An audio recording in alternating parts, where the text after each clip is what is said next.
Hello, my name is Andy and I am the Village Idiot. I'm armed with a car and a GoPro and an unhealthy amount of time on my hands. I'm using that time to attempt to visit every civil parish in England. You're watching the Bradford series. Bradford is a hugely important city in West Yorkshire. A lot of it is unparished, but there are 20 of them here, so let's dive into one of them today. Okay folks, parish number 3 in Bradford. Now this was supposed to be Cullingworth, but I've run out of time to do that because that's quite a large one, a very big route that will take me a good 2 hours. So I had a little backup plan, and that was to come to this one. This is the smallest parish that Bradford has, and I should be able to complete this one in less than an hour. It's generally just a residential suburb more than anything else, but there are a few bits and bobs to catch within it. This is Sandy Lane.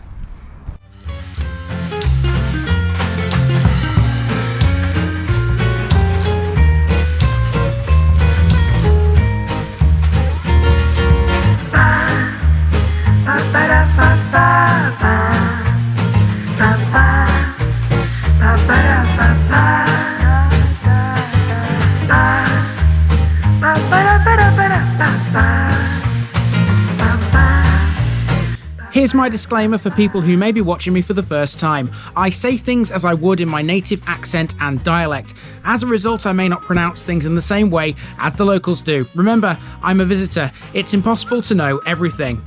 Leave me a comment, spin me a like and bash that subscribe button. Let's get to today's parish video. Welcome to Sandy Lane, which is situated between Wilsden and Allerton, just to the northwest of Bradford city centre.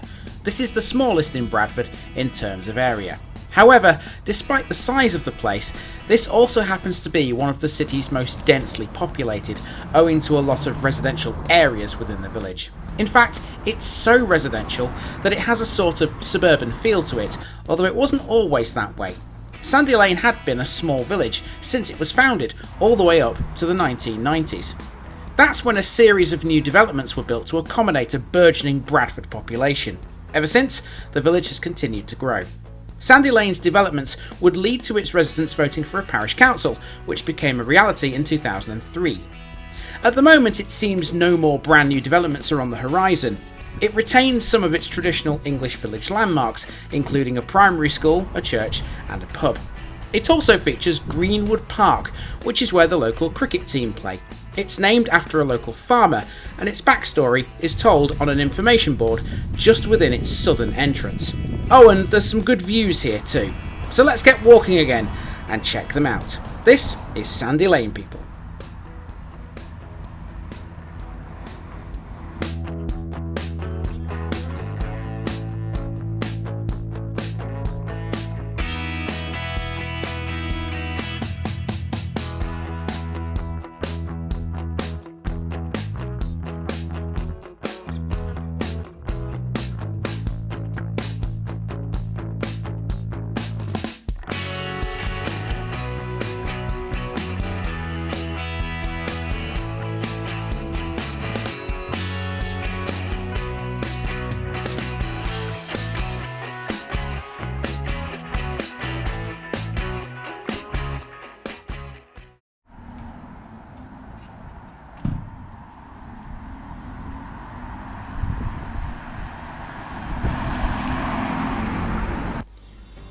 Our route begins on Cottingley Road at the village's northern end.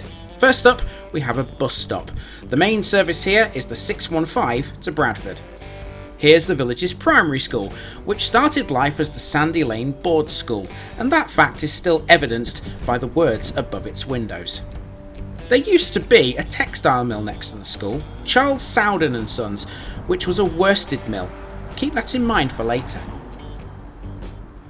As we continue up the hill, we hit a road sign. Sandy Lane sits on a crossroads where the B6144 meets the B6146. Right on the crossroads are a couple of businesses, one of which is this hairdresser's, Diamond Cuts Hair and Beauty. There's also a pub named the Victoria Hotel. This features a free-to-hire function room upstairs, according to WhatPub. Okay, we've reached the crossroads in the centre of the village, and here we find the Bethel Baptist Church. There's a stone on the wall here Bethel extended 1998. Always good to find date stones.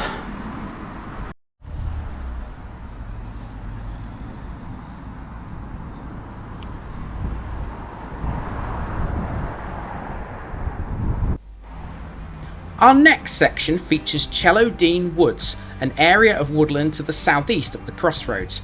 This is a local beauty spot. The woods aren't very large. The path through them runs for about 3/4 of a kilometre. It's a good dog walking spot, this.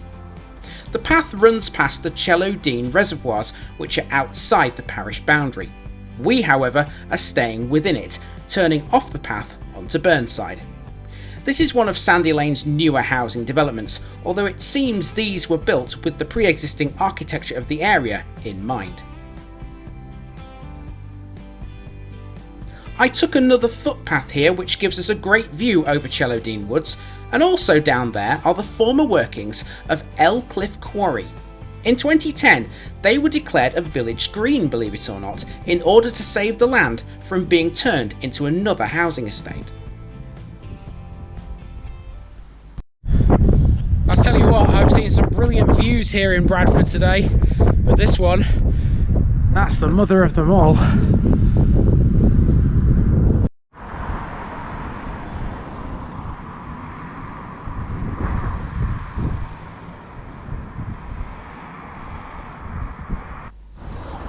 After walking down the hill back to the crossroads, a left turn brings us to a phone box. I've certainly never seen a yellow one before. It stands opposite the entrance to a park, which is named after a local farmer and former councillor for Allerton Ward, John Greenwood. His daughter married into the Sowden family who owned the mill. In 1921, in Greenwood's memory, the Sowdens gifted this land as a pleasure ground. The park has a cricket pitch which is used by Sandy Lane Cricket Club, and they and the local scout group make use of this, the Ken Noble Pavilion. Greenwood Park used to feature a paddling pool at one time, but that has since been removed and replaced with a skate park. Alongside Cottingley Road, the park also features Sandy Lane's War Memorial. It features no names, but remembers the local fallen all the same.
Gotta be honest, I couldn't have timed this better, because as I was heading down the hill back to the car, I could see into the valley beyond these houses, and you can see the rain. It's about to come over Sandy Lane and make everything really, really damp. So I've timed it just about right. Time to get back into this trusty motor of mine and head off somewhere else in Bradford. That'll be another day though, and hopefully when I come back, the weather will be just as good as it has been today. It's been all right actually getting around all these 3. So yeah, that's 3 down in Bradford and 17 to go. This has been the parish of Sandy Lane, and I've been Andy, also known as the Village Idiot, and I'm out.